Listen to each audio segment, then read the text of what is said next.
प्राचीन काल की बात है, एक वैरागी साधु था। उसे राजा बनने की लालसा जागृत हुई। वह एक दिन दशहरे का मेला देखने जा रहा था तो रास्ते में राजमहल पड़ा।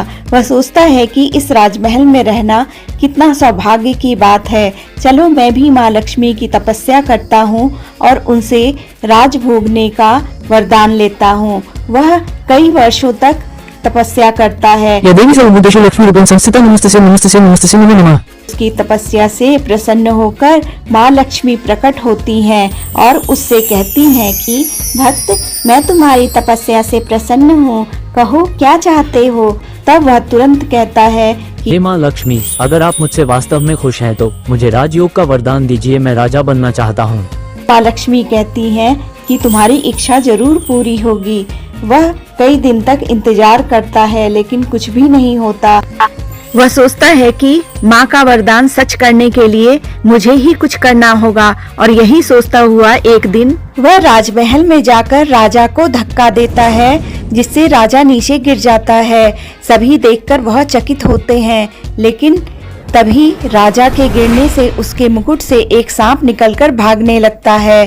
तब सब यह सोचते हैं कि यह कोई बहुत ही पहुंचा हुआ इंसान है और फिर राजा उससे इतना खुश होता है कि उसे एक छोटा सा महल देता है और साथ ही उसे अपना मंत्री भी नियुक्त कर लेता है। लेकिन उसके मन में तो कुछ और ही चल रहा था, क्योंकि वह राजा बनना चाहता था। अपने मंसूबों में कामयाब न होता हुआ देखकर वह गुस्से से तमतमाया हुआ एक दिन महल में जाता है और राजा को खींचकर बाहर ले आता है। जैसे ही राजा बाहर आते हैं, उनके मंत्री के लोग भी बाहर आते हैं। तभी बहुत तेज का भूकंप आता है, राजा का महल हिलने लगता है और देखते ही देखते वह खंडहर में तब्दील हो जाता है। राजा बहुत खुश होता है और सभी उसकी जय जयकार करने लगते हैं। राज दरबार में उसकी मान प्रतिष्ठा और भी बढ़ जाती है, क्योंकि उसने इतने लोगों की जान बचाई थी। अब उसका अभिमान और भी बढ़ चुका था, क्योंकि राज दरबार के लोग यह नहीं जान पा रहे थे कि वह तो यह सब अपने स्वार्थ के लिए कर रहा था, किसी को बचाने के लिए नहीं। 2 बार उसने राजा को गद्दी से इसीलिए उतारा था कि वह खुद गद्दी पर बैठ जाए और राजा बन जाए।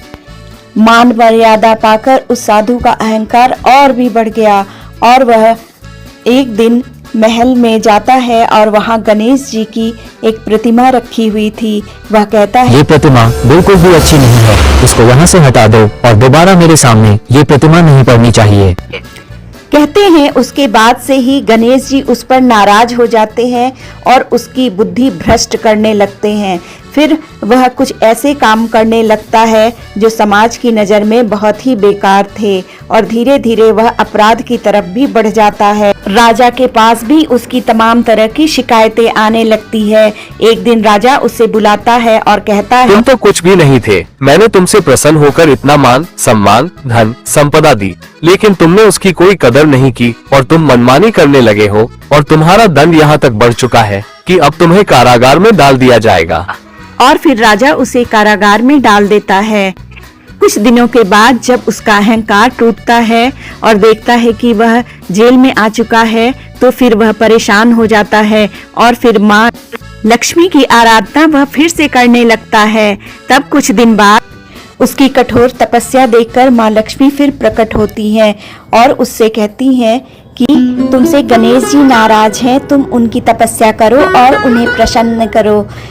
फिर वह गणेश जी की तपस्या करता है। गणेश जी उसकी तपस्या से जब प्रसन्न होते हैं तो प्रकट होते हैं और फिर उसे वरदान देते हैं और तभी से माँ लक्ष्मी और गणेश जी की पूजा एक साथ की जाने लगी। कहते हैं लक्ष्मी जी को संभालने के लिए बुद्धि और विवेक की आवश्यकता पड़ती है। कहते हैं लक्ष्मी को एक जगह पर रोकना बिल्कुल भी संभव नहीं है।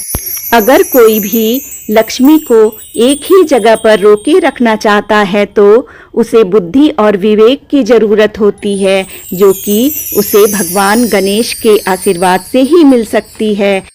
इसलिए भक्तों, माता लक्ष्मी को अपने घर पर रोके रखने के लिए गणपति की भी पूजा की जाती है और उनसे बुद्धि और विवेक का वर मांगा जाता है। मित्रों, अगर आपको यह कहानी अच्छी लगी तो चैनल को सब्सक्राइब करें, लाइक करें और शेयर करें। दिवाली की बहुत सारी शुभकामनाएं। धन्यवाद।